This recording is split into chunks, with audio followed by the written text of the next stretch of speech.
Good afternoon. Happy Saturday to everybody, and welcome back for another Apella Academy webinar, where once again, we'll be tackling the topic of what you need to know before retiring from federal service.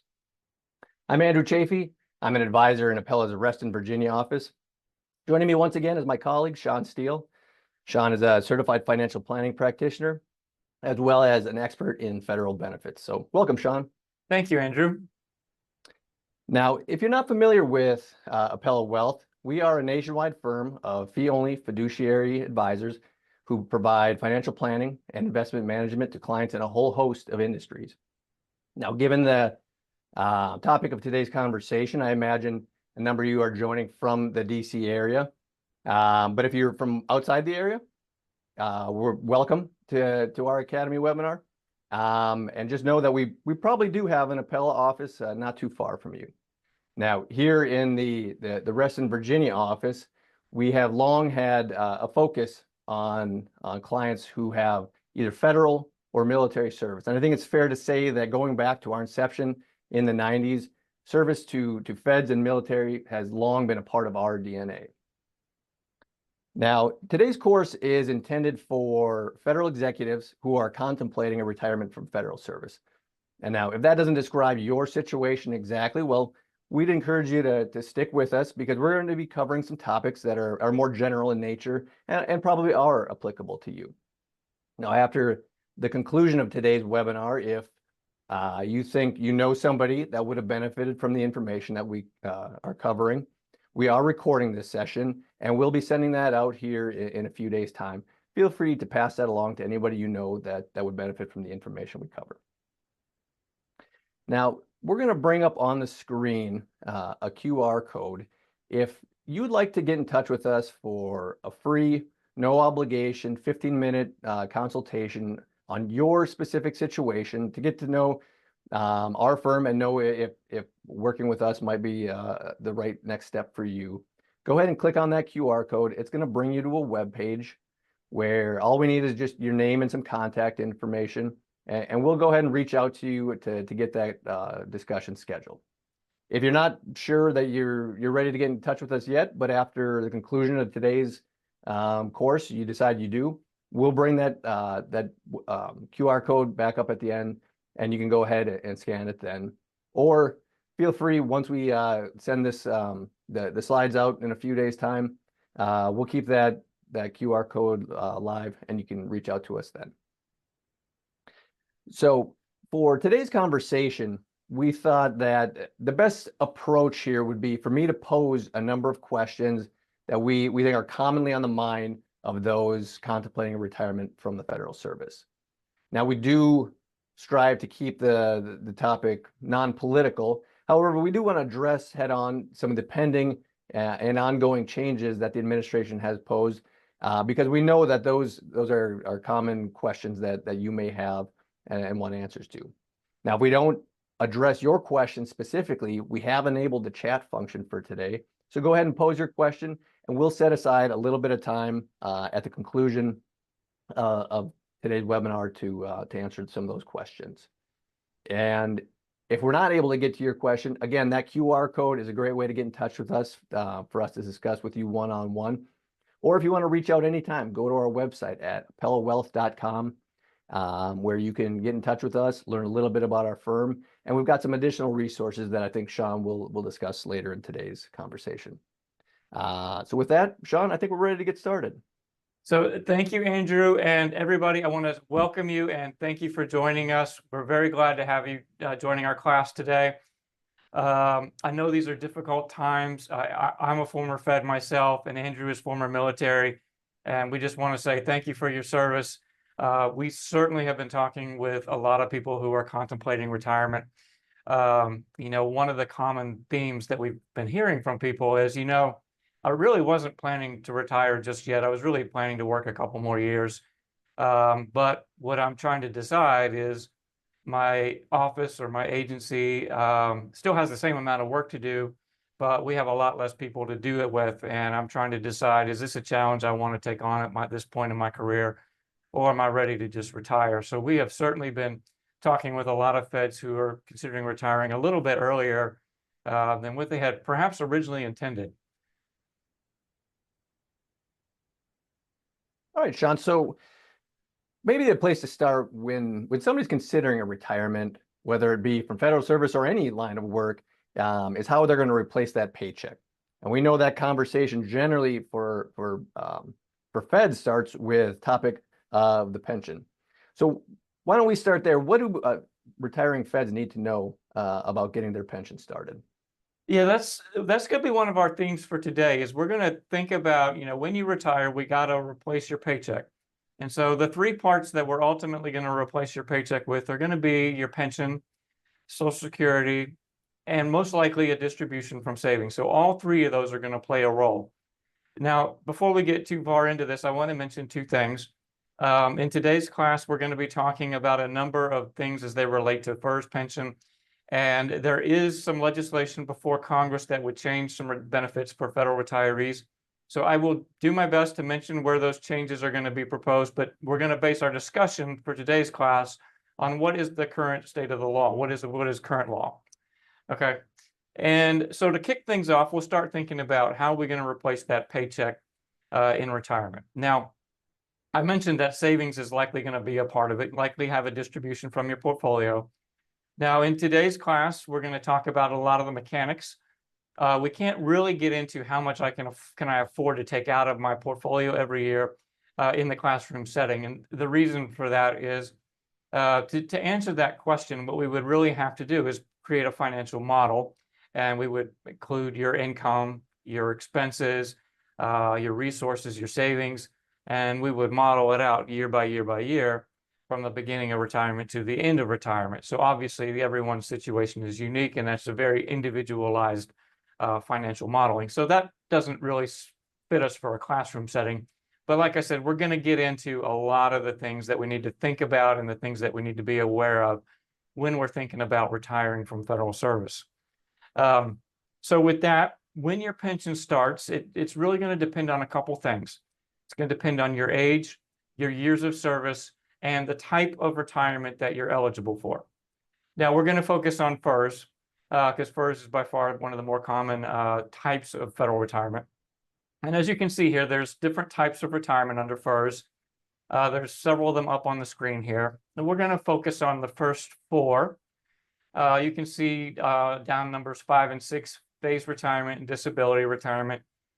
Disability is exactly what it sounds like. That's where you've been hurt or you're seriously ill and you're no longer physically able to perform the functions of your job. So that's disability retirement.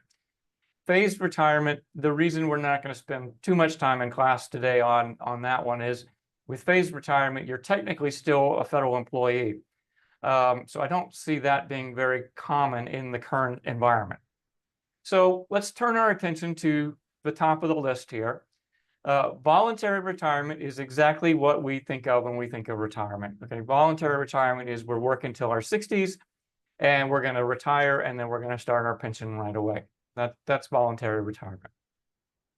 Now, deferred and postponed retirements are a little different. What these two allow you to do is separate from federal service, but start your pension at a later date in the future. Now, to illustrate this with an example, let's say you're in your 40s or 50s and you're taking a job maybe in a nonprofit organization or the private sector, and you're not planning to retire, you're planning to work and you want to work for a few more years, and then you really want to start your pension when you're ready to retire. So that would be deferred and postponed retirements. What you need to know about deferred retirement is you could start your pension at age 62. If you had 20 years of service, you can start it a little earlier. There is a unique benefit to postponed retirement. So for example, the thing that we need to know about postponed retirement is when you start your pension, you can re-enroll in your federal employee health insurance. So that's a nice benefit. So for those of you who are at least your minimum retirement age and have 10 years of service, you can qualify for this. Now, we're going to underline minimum retirement age for just a minute, because I'm going to explain that in a minute, because that's going to be something that's going to come up again and again as we kind of work through class today. But if you're at least your minimum retirement age and 30 years of service, you can separate from federal service, take another job, restart your pension or start your pension later on in your 60s, and re-enroll in your health insurance. So that's a nice benefit if you qualify for that. Early retirement and discontinued service retirement. These two types of retirement would apply if your agency is restructuring or it's going through a workforce reduction. So if you're going through a RIF, this is something that potentially applies. The age and service requirements for this are age 50 and 20 years of service, or 25 years of service and at any age. Now, the advantage of these is it allows you to start your pension right away. So you can start your pension at a younger age and you can start it right away, and you're not penalized for starting it at a younger age. So that's our types of retirement. Now, I mentioned that, there's this thing called minimum retirement age, and it varies depending on the year you were born. So basically all you need to do is kind of look on the left side of your screen, look down for the year you're born, and then just make a mental note of what your minimum retirement age is, because this will be something that we come back to. Okay. All right. So now let's say you're ready to retire and you're thinking about starting your pension. Now, one of the themes for when we can start our pension is the more years of service we have, the younger the age we can start our pension. So to start our pension, we need to either be 62 with 5 years of service, 60 with 20 years of service, or we need to have our minimum retirement age and 30 years of service. Now, these first three will give us an unreduced annuity, meaning we're not penalized for starting our pension at these ages. Okay, now we can start our pension as early as our minimum retirement age if we have 10 years of service. But there is something we need to know about this option. This option will reduce our pension by 5% for each year that we're under age 62. So we want to think long and hard before we do that, because that can be a very significant reduction in your pension. And if you're thinking about a 30+ year time horizon in retirement, that can be some significant money. All right, so we want to think long and hard about that one. But you can avoid this result by opting for the postponed or early retirement. So as we recall with early retirement, one of the advantages there was it allowed us to start our pension at a younger age without it being penalized. We got an unreduced pension. We weren't penalized for starting it at that younger age. All right, so Shawn, based on what you've shown, let's say that I know that I am eligible for a pension, but I don't really know how much. Is there an easy way to calculate how much my pension might be? Yeah, the first formula is fairly straightforward. The first formula is your high 3 times years of service, and it's either going to be times 1% or times 1.1%. So let's look at the three components a little bit individually. The high 3 is our highest annual pay during 3 consecutive years of service. Now, a common mistake people make is they think it's their last 3 years of service. It's not necessarily your last. It's your highest 3, regardless of when they were in your career. So let's walk through maybe a couple of examples. So let's say you were in a managerial or leadership role and you were starting to get fried. And you're like, you know what? I can't do this. I don't want to retire just yet, but I'm getting burned out. I want to change roles. I want to take a job that pays less than what I'm doing now, but it allows me to focus on the things that I enjoy doing and give up the things that are burning me out and frying me. The good news here is that's not going to hurt your high 3. Now, your high 3 may have been when you were in that managerial leadership role, but the good news here is taking that step back and kind of transitioning out of the things you didn't like. It's just going to add years of service. So your high 3 is going to be based on when you were earning more, and you're going to end up with a higher pension because you've got additional years of service. Now, another example where this can come up is, let's say you were working full-time and you transitioned to part-time, and then after working for a few years in part-time, then you decided to retire. The good news here is transitioning from full-time to part-time is not going to hurt your high 3. Your high 3 would likely be based on when you were working full-time. And the good news here is working part-time also adds 2 years of service, so that's not going to hurt you either. Your part-time will obviously be prorated, but it's still going to add 2 years of service, so it's only going to help your pension calculation. Now, the other thing we need to know is if we make it to 62 and we have at least 20 years of service, I have good news. If you fall into that category, you're going to get a slightly higher pension because we get to multiply your high 3 and your years of service times 1.1%. If you don't meet the 62 and 20 years of service, then we multiply it by 1%. But the good news, like I said, if you meet these requirements, you're going to end up with a little bit higher pension. Now, if you need to figure out what your FERS pension is going to be and you want an easy place to go, there are two things you can look at. Your HR department can prepare a FERS estimate for you. You can also get an estimate for what your FERS pension will be from your FERS statement. That works very well if you are close to retirement. For those of you who are mid-career, one thing I do want to point out is that the estimate you get from your HR department is likely to significantly understate what your pension is going to be when you actually get to retirement. The reason for that is your HR department is going to use your current salary as a proxy for your high three, and it's not going to account for the cost of living adjustments between now and then and promotions. And if you're looking at maybe a 15, 20-year horizon before you retire, that can mean quite a big difference in your high three. Now, in our office here, we're a financial planning firm, so we have a tool that we can use to compensate and to get a reasonable estimate for what your pension would be in the future. But your HR department's not going to have that. So Shawn, because we've been focused on FERS, we know that most retirees have been contributing to Social Security and will be eligible for those benefits when they reach retirement age for Social Security. But if somebody's retiring before they're eligible to start their Social Security, what do they need to know? Yeah, so just like, to kind of cue this up, we can start for Social Security. We can start our Social Security as early as age 62. We don't have to start it at age 62, but we can. Now, there's a couple things that you need to know. One is under current law, you may be subject to, you are eligible for a FERS supplement. I'll talk more about that in a minute. But also we need to know neither our FERS supplement nor our FERS pension will receive cost of living adjustments until after we turn 62. Now, before I go into the details on what FERS supplement is, one thing I do want to mention, there is currently legislation before Congress to end the FERS supplement in 2028. I say that because we're going to talk about current law, but we never know how the bill is going to be finalized until Congress votes on the final bill. But under current law, the FERS supplement is an additional income stream on top of your FERS pension. And it's designed for those who retire before age 62. And what it's intended to do is to give you an amount of income that roughly equals what your Social Security would be if you started it at age 62. So it's kind of intended to bridge that gap between retirement and age 62 when you could start Social Security. Now, to be eligible for this, there's two ways you can be eligible. Minimum retirement age and 30 years of service. So we've got to have that minimum retirement age of 30 years. The other way is retire at 60 with 20 years of service. Now, for those of you that might qualify for early retirement, so if this was that type of retirement that applied if your agency was going through a workforce reduction, what you need to know about the FERS supplement is it's not going to start until your minimum retirement age. So if you were to go out on the early retirement, say in your early 50s, just know that that's not going to be starting until your minimum retirement age.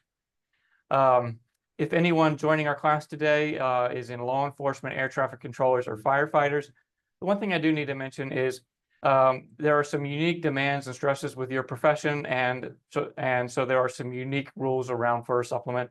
So if you are in this profession, just know that there are special rules in your case that you'll need to be aware of. The other thing I do want to mention, if you're planning to retire from federal service, but maybe take another job in the private sector or even work part-time somewhere, the FERS supplement is subject to what we call the Social Security earnings test. And what that means is your FERS supplement could be reduced or eliminated if you earn more than $23,400. So if you're planning to retire and work, something that we want to be aware of. Now, the good news for those of you who are law enforcement, air traffic controllers, or firefighters, you're not subject to the Social Security earnings test. So good news, if you fall into that category, good news in your front. All right, Shawn. So if I'm getting ready to retire and I've got the application sitting in front of me, one of the questions that will be posed is survivorship benefits. What do retirees need to know or consider about survivorship benefits on their pension? Yeah, so the survivorship benefit, it pays a percentage of your FERS pension. If something should happen to you prematurely, it's going to pay that percentage to your surviving spouse. And with FERS, we've got three options that we can choose from. We can elect a 50% 25 or 0% survivor annuity. And just to illustrate, let's look at the maximum survivor benefit that we can choose. So let's say we choose the 50% survivor benefit. That's going to give, if something should happen to me prematurely, that's going to give my surviving spouse 50% of my pension for the rest of my surviving spouse's life. Now, in our practice, we have certainly talked with a lot of federal employees about this. You know, a lot of people focus on the cost of it. You can see here, you know, if you choose that 50% survivor benefit, it reduces your pension by 10%. And a lot of people say to us, you know, that seems awfully expensive. Is this really beneficial? Is this really a good deal? And it's actually a very good deal and very valuable. Here's what makes it such a good deal. If you look at the true cost of the benefit that you're getting, that 10% reduction is only paying about half of the true cost. The government's paying the other half. So you're getting the full value of something, but only having to pay half the cost. That's a great deal. Now, here's what makes this so valuable. Now, we all tend to think that we're going to retire and live a nice long life and live to our 90s, but life is not always predictable, and accidents and illnesses can happen. And the scenario that we want to think about is, what if something happens to me when I'm in my early retirement years? What if something happens in my early 70s and my surviving spouse might still have 20, 25 years to go? If in that scenario, if we choose the 0% survivor benefit, what's going to happen is the survivor, your pension income goes away, and your surviving spouse is going to have to backfill for that income by taking more money out of the portfolio. That's going to put additional strain on the portfolio. And if we're looking at 20, 25 years of doing that, that can put a lot of strain on the portfolio. Now, if we compare that to a scenario where you opted for maybe the 50% survivor benefit, your surviving spouse is still going to have 50% of your pension.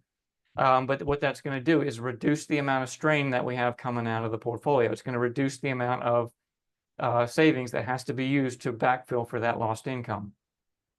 Now, two other things I want to mention is the survivor benefit is also required to stay on federal employee health insurance. So if you opted for the 0% survivor annuity and something happened to you, not only does that income go away, but your surviving spouse would be looking at losing the benefits of staying on the federal employee health insurance.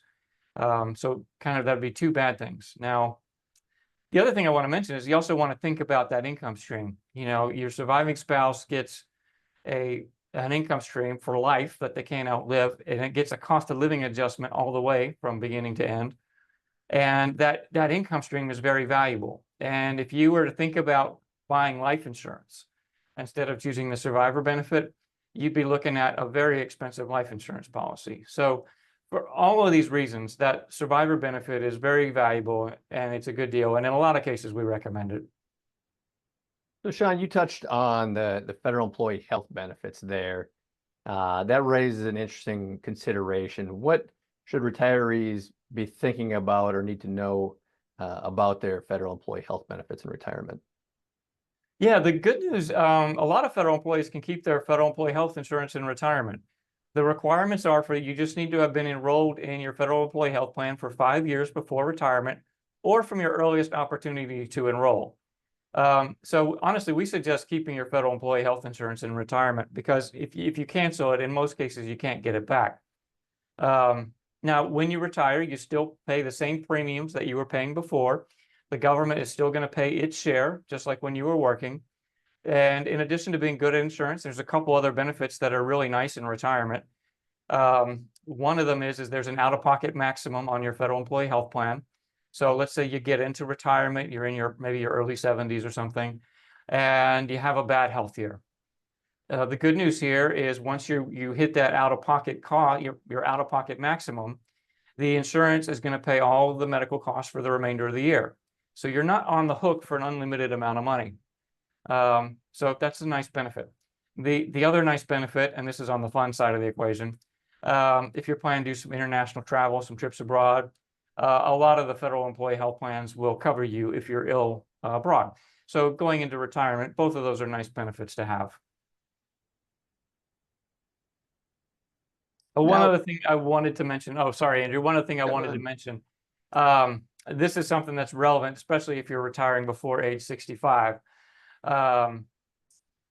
Keeping your federal employee health insurance helps solve a problem. So you're eligible to sign up for Medicare at age 65. But let's say you retire at 62, we still need to make sure you have health insurance. So the ability to keep your health insurance allows you to make sure that you're covered until you're old enough to sign up for Medicare. Now, your counterparts in the private sector, if they retire at 62, quite often we're trying to figure out, okay, how are we going to replace that employer-provided health insurance until age 65 when we can enroll in Medicare? So it may mean purchasing an individual plan, going through the marketplace, something like that. So the thing here is if you can keep your health insurance, that helps solve that problem.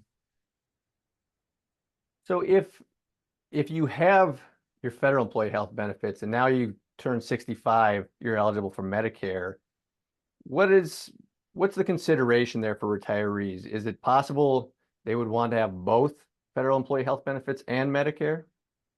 Yeah, that's a good question. As I mentioned, we suggest keeping your federal employee health insurance. So that really narrows the question down when you get to be age 65 is, do I sign up for Medicare? And if so, which parts? Now, traditional Medicare has two parts, Part A and Part B. Now, Part A covers hospital stays, so it covers the hospital bills.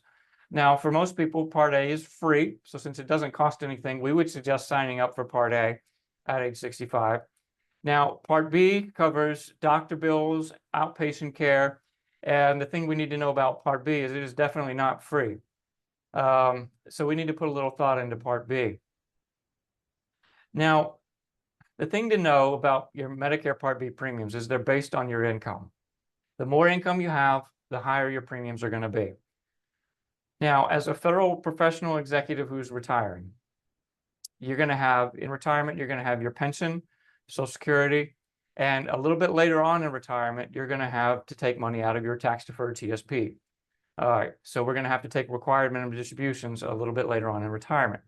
And when we stack all three of those together, we can end up with some significant income, which can push up your Medicare Part B premiums. So we want to put a little thought into whether paying for those Part B premiums is going to be worth it. So one way we can think about this is if you enroll in Medicare Part B along with your federal employee health plan, some plans, not all, some, will waive your copays when you go to the doctor. All right, so let's say that your copays are $25 to $35 at an office visit. One way we can think about this is, are you going to go to the doctor enough so that saving that $25 to $35 a month is going to equal your Medicare Part B premiums? Now, it's going to take a lot of visits to the doctor month after month after month after month after month for that to make sense. So it's something that we definitely want to put some thought into as you're approaching age 65.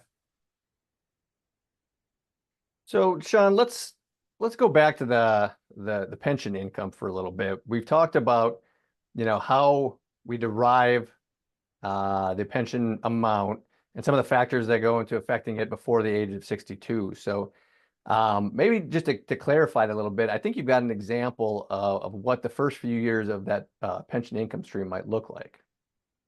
Yeah, so let's take a look at an example. As Andrew mentioned, our office is based here in Reston, Virginia. We're a suburb of Washington, D.C. We like to pay homage to George and Martha Washington, just seems appropriate. All right, so let's look at this example. George is going to retire on January 1st at his minimum retirement age of 56 with 30 years of service. All right, so we know two things. He's going to qualify for an unreduced pension amount. He can start his annuity right away. And we also know that with minimum retirement age in 30 years, you can also qualify for a supplement. All right, so George's unreduced pension is going to be $50,000 a year, and he's going to elect the survivor benefit. All right, so George has attended this class. He knows that survivor benefit's a good deal, and he knows it's very valuable, and he's going to take it. All right, good for George. All right, now George is also entitled to a $20,000 first supplement. All right, so let's start putting these pieces together. All right, so George's pension is going to be $45,000 a year. Now, how did we get that? We started with a $50,000 unreduced pension, but we got to pay for that survivor benefit. That's $5,000 a year. All right, so that gives us the 45. All right, now our total starting income is going to be $65,000 because we have the $45,000 first pension plus the $20,000 first supplement. All right, so now let's look at this year by year. All right, so we notice the first year of retirement, our starting income is $65,000, just like we talked about. Now notice it doesn't increase or it doesn't change until we get to age 62. Now, remember, our first pension and our first supplements do not receive cost of living adjustments until after age 62. So we want to make sure we're planning for that when we're thinking about retirement planning and cash flow planning in retirement. We want to make sure we've accounted for that.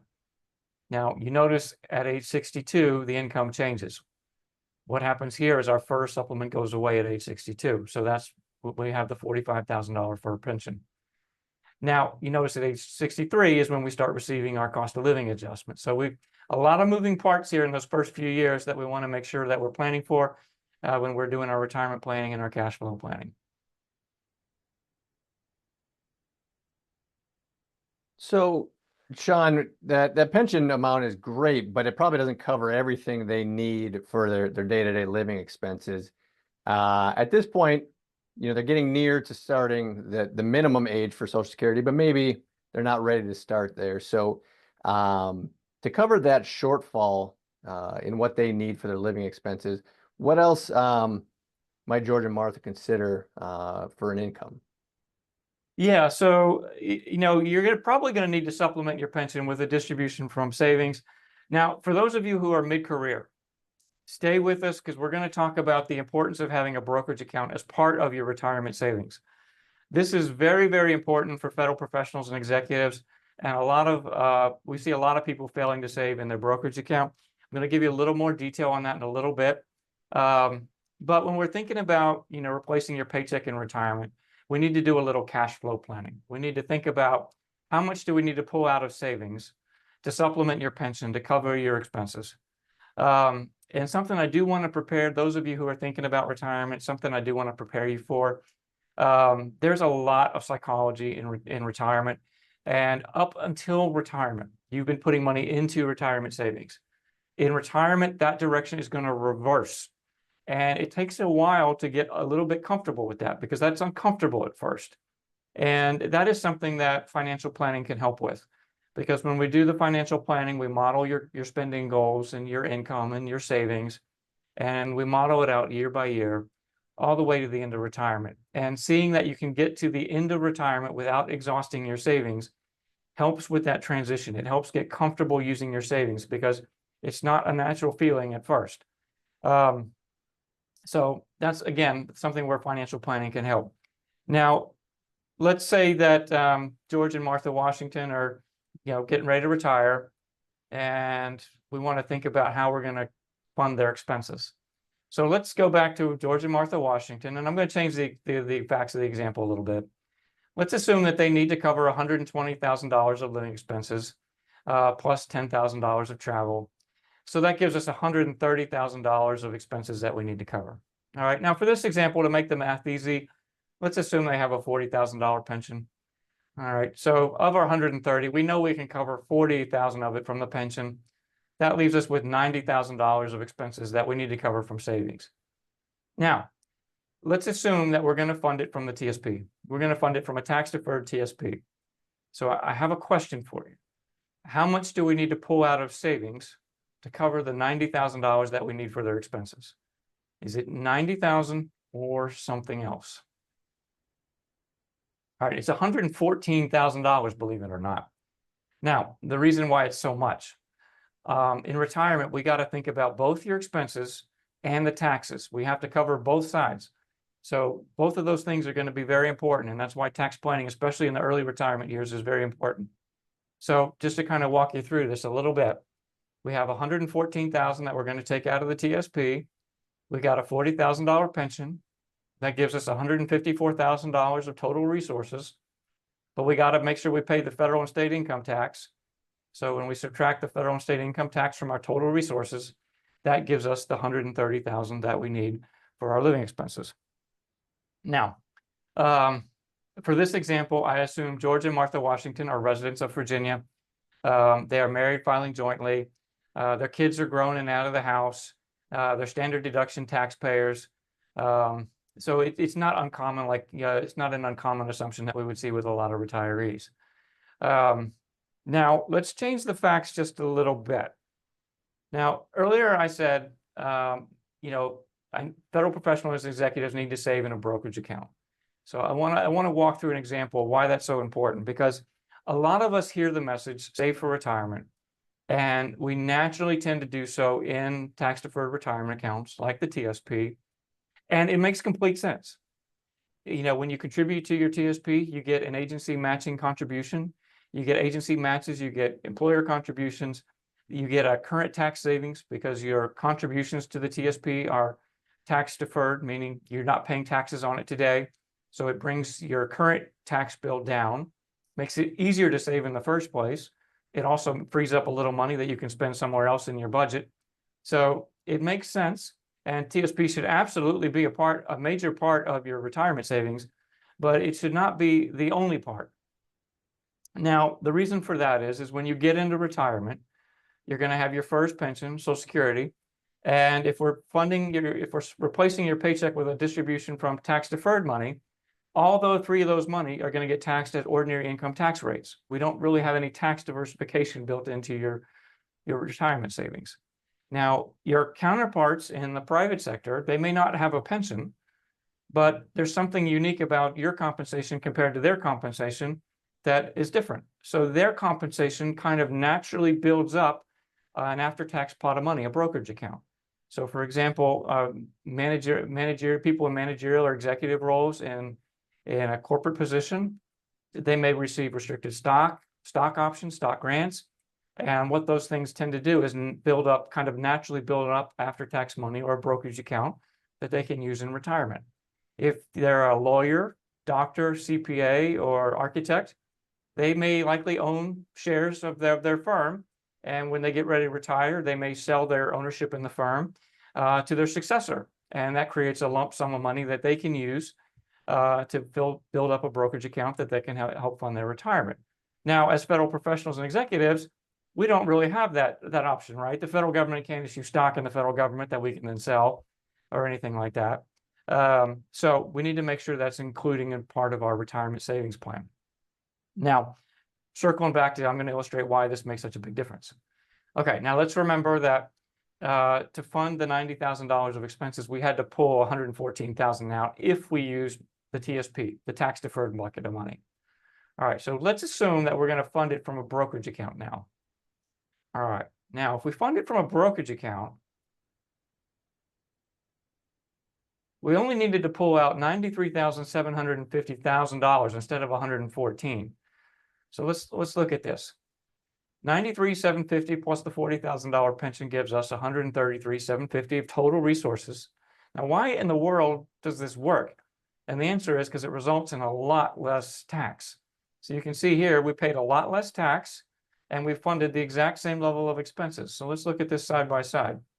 All right, looking at it side by side, we pulled out just about $20,000 less of savings to fund the exact same level of expenses. Now, the reason this is so important is keeping that additional $20,000 in your savings allows it to continue growing, compounding. And if you're looking at, thinking about this in your early retirement years, keeping that additional $20,000 a year in savings to continue grow and compounding can be some significant money.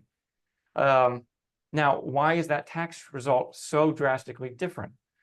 Okay, what we need to know about pulling money out of a tax-deferred TSP is every dollar we take out is taxed at ordinary income rates. Now, what does that mean, every dollar we take out? So when we take money out of the TSP, both our original contributions and the growth on those original contributions are taxed at ordinary income rates. The brokerage account is a little different. The brokerage account, only the growth is going to be taxed, not our original contributions. So a smaller portion is taxed in the first place. And the rate that is applied to the part that is taxed is lower than the rate applied to our TSP distributions. So our brokerage account is going to receive long-term capital gains treatments, which is a lower tax rate than our ordinary income tax rate. So the key thing here to know is the brokerage account has a double benefit. A smaller portion is taxed in the first place, and the portion that is receives a lower tax rate. So two benefits, and you can see they can make a profound difference. Now, the tax assumptions I made for the brokerage account in this example was I assumed the brokerage account was 50% growth, 50% gains. Now, if you would like more information on this topic, I would highly recommend you go to our blog. You can go to apellawealth.com and you can click on our blog. We have a bunch of educational articles on a wide variety of topics from insurance, estate planning, tax planning, investments, anything remotely related to personal finance. But there's this article that you see here. It has a great article on, why a brokerage account is so important, and it's got some tips for how to get started saving in a brokerage account. So highly recommend checking this out, especially for those of you who are mid-career. So, Shawn, we talked a little bit about the TSP, and I imagine most of the listeners are familiar with the TSP, and obviously you've got the relevant funds in there. You've got on the equity side, your C, your S, and your I funds, and then on the fixed income side, you've got your F and your G funds. So when we look at the allocation to these different funds, especially as somebody approaches retirement, what should retirees be thinking about how their TSP might be allocated? Yeah, that's a good question. So as we approach retirement, our portfolio allocation needs to make sure it can do two jobs. On the one hand, we need liquidity. On the other hand, we need to make sure we're getting long-term growth. Okay, now for the liquidity piece, why do we need, what's that all about? The reason we need to make sure we have some liquidity is we need to make sure we can fund monthly distributions from your TSP, from your portfolio, without having to worry about whether the stock market is down. That's going to be one of the jobs of the bond side of the portfolio. Now, on the other hand, if we're retiring in our 60s and 70s and we're thinking about a 20, 25, or 30-year time horizon, that is a long time for inflation to increase your living expenses year after year after year. And we want to make sure your portfolio is getting growth so that the distributions that we're taking out of the portfolio don't cause your portfolio to run out before you run out of retirement. That would not be a good outcome. Now, that long-term growth is going to come from the stock side of your portfolio. Now, you notice the two sides of your portfolio allocation have two completely different jobs. Now, bonds will generate a little interest, but growth is not their job. Now, that's going to be the job of the stock side of your portfolio. But to get that long-term growth on the stock side, we have to endure volatility. So this kind of brings us to where the other parts of your bond portfolio come in. What is its other job? The other job your bond portfolio has is to dampen the effects of a down stock market. So let's say your portfolio allocation is 50% stocks, 50% bonds, and you hear in the news that the stock market is down 20%. Well, the good news is your portfolio is not going to be down 20%. It's going to be down something like 10% or less because you're not 100% stocks. So what having an allocation to bonds allows us to do is to align our portfolio allocation with the amount of volatility that we can tolerate. We want to make sure that we can, we're comfortable with our portfolio allocation. So how much should we have in stocks and how much should we have in bonds? It kind of depends on two things, our risk capacity and our risk tolerance. And for us here at Apella, risk means portfolio volatility. We don't recommend trying to pick individual stocks or trying to guess which stock is going to be the next hottest one or the hottest asset class or trying to time the market. For a couple of reasons.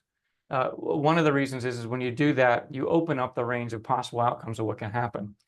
And if you think about what we're doing with retirement planning, is we're making an assumption about a certain growth rate for your portfolio, modeling that out and making sure everything works. If we open up the range of possible outcomes of what investment returns you can receive, what we're really doing is increasing the chances of something going wrong. That's the last thing we want to do as we go into retirement.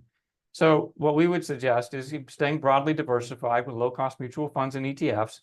And when we do that, we narrow down the range of possible outcomes. So diversification is your friend here. Now, for how much should you have in stocks? How much should you have in bonds? An allocation to 40% to 60% stocks makes sense for a lot of people going into retirement. But we need to make sure that that's a risk allocation that you're comfortable with. Because we will only want you to have a stock allocation in your portfolio that you're comfortable taking. So if the volatility that you can tolerate suggests an allocation to 40%, that's what it should be. Where people get into trouble is they say, you know what, I'm comfortable with the volatility of the 40% portfolio, but I really want the growth of something like 60%, 70, or 80% stocks. And if they choose the 60, 70, or 80% stock portfolio, what's inevitably going to happen is I can promise you we'll have several down markets during your retirement.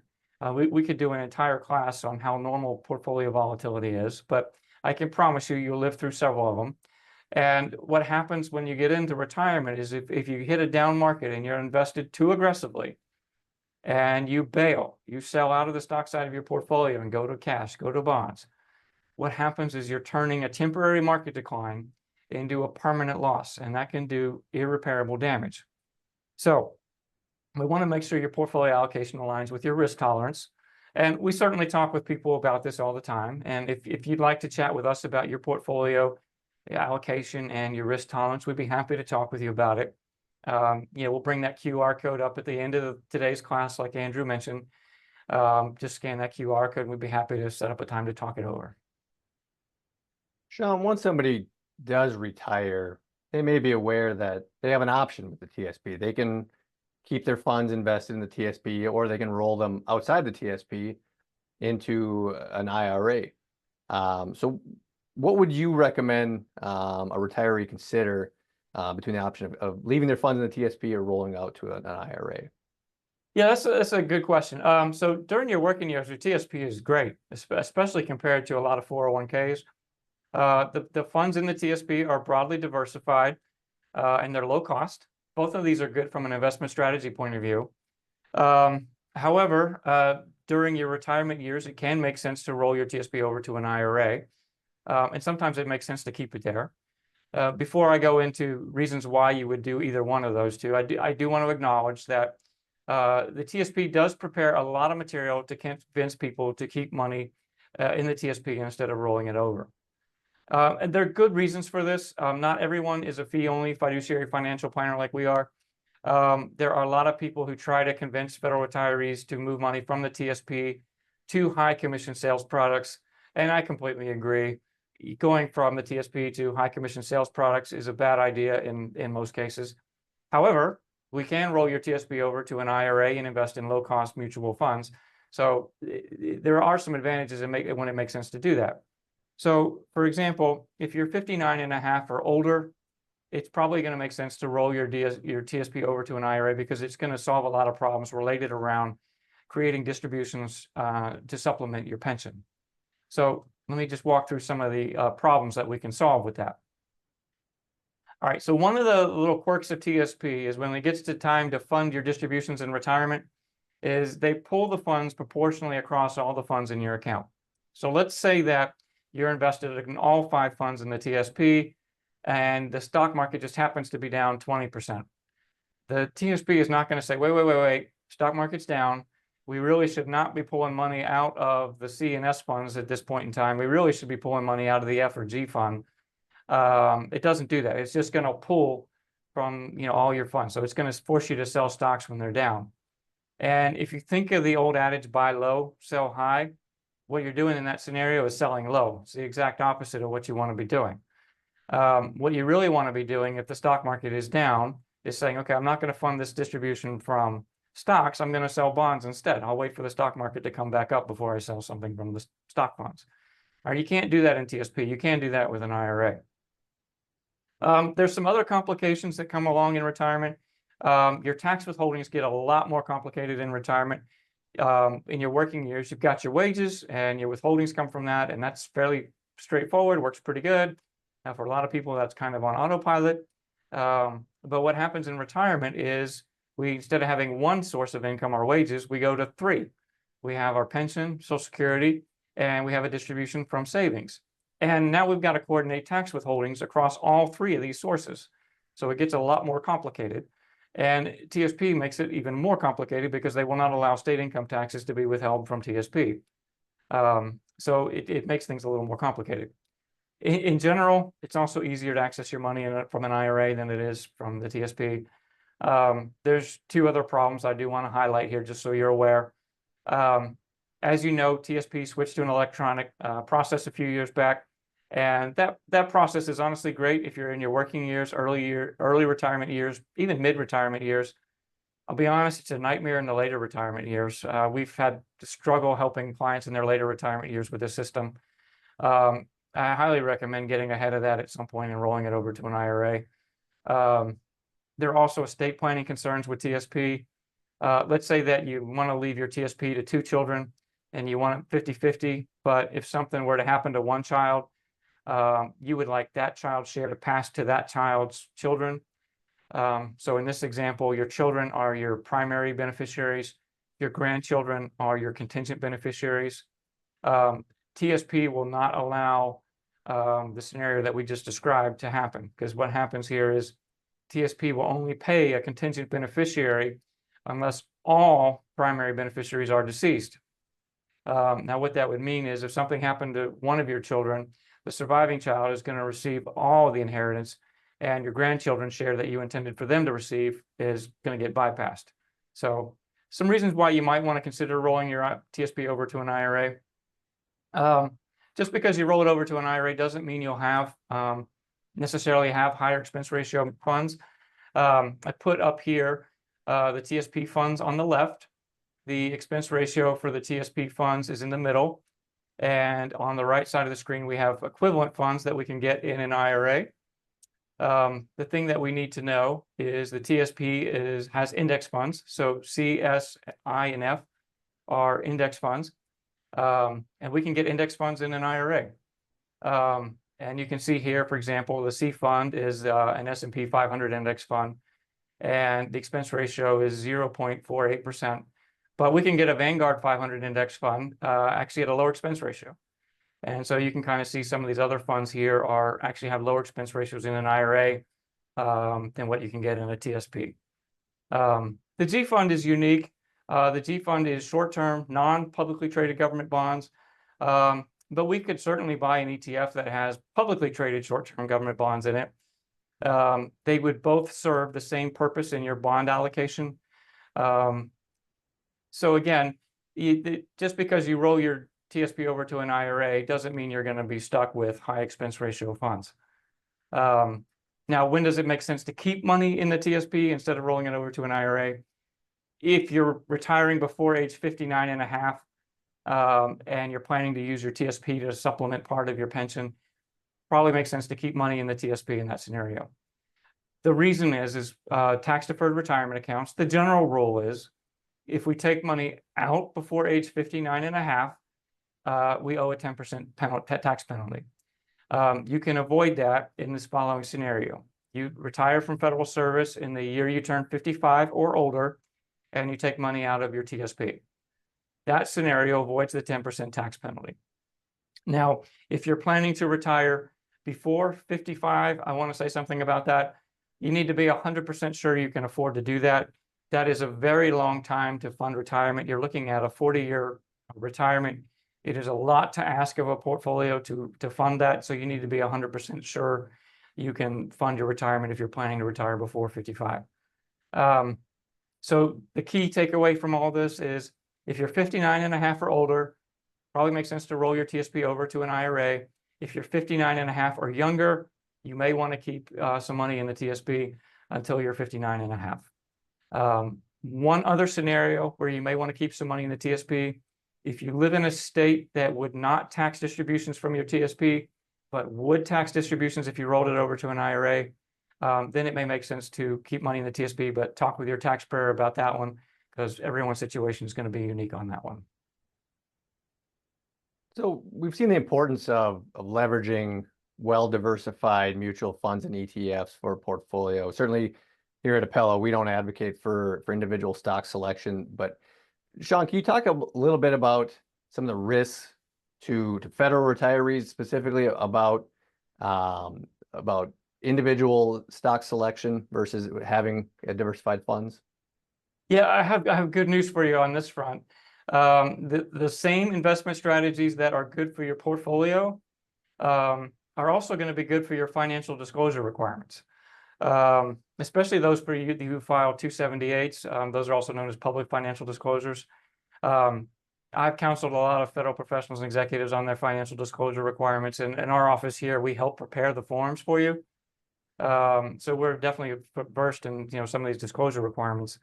We recommend using broadly diversified low-cost mutual funds and ETFs. One of the things that you need to know about trying to pick stocks or time the market or guess which is going to be the hottest asset class, not only has the academic research said these are very likely to result in harm to the investor, but they also increase your financial disclosure requirements. And if you think about, having a portfolio where you're picking individual stocks, all of a sudden now there's a concern that there's a potential conflict of interest between your personal finances and your official duties. And so that's why when you have individual stocks in your portfolio, that's why it creates greater financial disclosure requirements, especially for those of you who file the public financial disclosures. It's that potential for there to be a conflict of interest between your personal finances and your official duties that holding individual stocks creates. If you think about a mutual fund or an ETF that has 1,000 companies in it, and the mutual fund manager is the one making the decisions about whether the stock is bought or sold, there's not that same concern for the potential for conflicts of interest between your personal finances and your official duties. So the reporting requirements are a lot less for mutual funds and ETFs when they're broadly diversified. So the good news here, just like I said, is, broadly diversified low-cost mutual funds are good for an investment strategy point of view and good for your financial disclosures. For those of you who do file financial disclosures, the 278s, just want to let you know we're working on videos should be coming out this summer. So stay tuned for more information on that. It's going to give you information on what you need to include when you file your 278. And it also gives you some tips on how to reduce your financial disclosure requirements to make that burden a little less burdensome. Shawn, this has been some great information we've covered today. We're coming up on the top of the hour, and I want to certainly save some time. We've got a couple of questions coming through the chat, but before we wrap up, are there any final considerations that feds need to know about the federal retirement process? Yeah. So for those of you who are getting ready to retire, one of the things you need to know is you do need to submit an application to retire from federal service.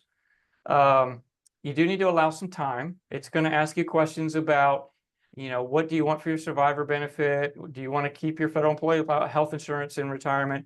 It'll ask you questions about life insurance, your tax withholdings. So make sure you allow some time for it. When you retire, you're going to enter what's called the interim period. What you need to know about that is you're going to receive 80% of what OPM thinks your final pension is going to be. They're going to give you that until they finalize the numbers. Now, something to warn you about, this tends to cause a lot of panic. During the interim period, when you get your interim pension payment, you're not going to see any health insurance premiums deducted from that payment. So people tend to panic and think, oh my goodness, I'm not covered by health insurance. Your coverage is in force. What's going to happen is once they finalize the numbers, they're going to give you back pay, and then they're going to subtract the premiums from that, and then you'll get the net amount. Okay?